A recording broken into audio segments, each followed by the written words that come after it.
Rwanda, la vérité sur l'opération Turquoise. C'est le titre de l'ouvrage que notre invité Afrique d'aujourd'hui, sur plus de 650 pages, le journaliste d'enquête et essayiste franco-camerounais Charles Onana, a jeté un pavé dans la mare. C'est très simple, c'est parce que l'histoire officielle est fausse, et c'est surtout parce que pendant 25 ans, on a essayé de nous imposer une version, mais lorsque j'ai consulté les archives des Nations Unies, je me suis rendu compte qu'on nous a beaucoup menti. Et donc, quand même important, c'est que lorsque le président Kagame a quand même déposé une plainte devant la 17e chambre contre moi, il n'y avait pas que le président rwandais, il y avait l'État rwandais. Donc, j'ai eu 2 grandes plaintes qui ont été retirées 48 heures avant le début du procès, massivement massacré. Et je pense, et j'ai l'habitude de dire que, en fait, ce que les gens ne comprennent pas dans cette histoire-là, c'était que toute cette aide à Kagame, c'était pourquoi?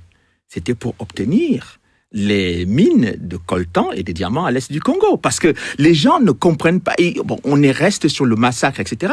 Mais on a laissé tout ça se faire parce que ceux qui voulaient mettre Kagame au pouvoir devaient être récompensés par les mines de coltan et des diamants en République démocratique du Congo. C'est pour ça que la République démocratique du Congo aujourd'hui vit une situation terrible, c'est-à-dire qu'on a dépassé le nombre de morts qu'il y a eu dans la tragédie rwandaise. C'est-à-dire on a dépassé l'ensemble de la population rwandaise de 1994, c'est-à-dire près de 6 millions de personnes. On est à près de 10 millions de morts au Congo et personne ne veut en parler parce que parler de ces morts-là signifie interroger le rôle et l'action de Kagame et du Rwanda sur le territoire congolais. Son premier ministre, Edouard Balladur, quand il a dit non, il faut qu'on fasse l'opération Turquoise au Zaïre, c'est-à-dire le déploiement de l'opération Turquoise, c'était à Goma.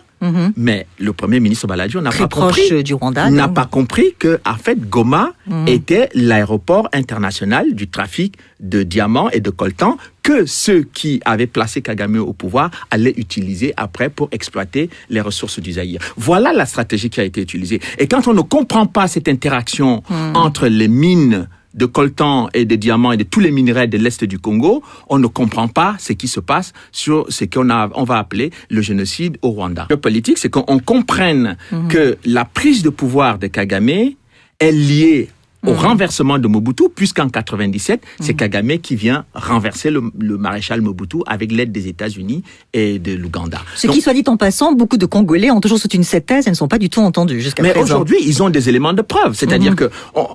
je vais encore beaucoup plus loin que ça. C'est-à-dire que ce que j'appelle l'invasion masquée du Zaïre en 94, quand j'ai analysé la stratégie militaire d'occupation territoriale du Rwanda, je me suis rendu compte que Paul Kagame a fermé la frontière avec la Tanzanie, a fermé la frontière avec le Burundi, et toutes les populations étaient dirigées vers l'est du Congo, parce que il y avait en prévision d'envahir le Congo. Mais on ne pouvait pas envahir le Congo comme ça, brutalement, militairement. Il fallait qu'on trouve un prétexte. Et le prétexte, c'était lequel?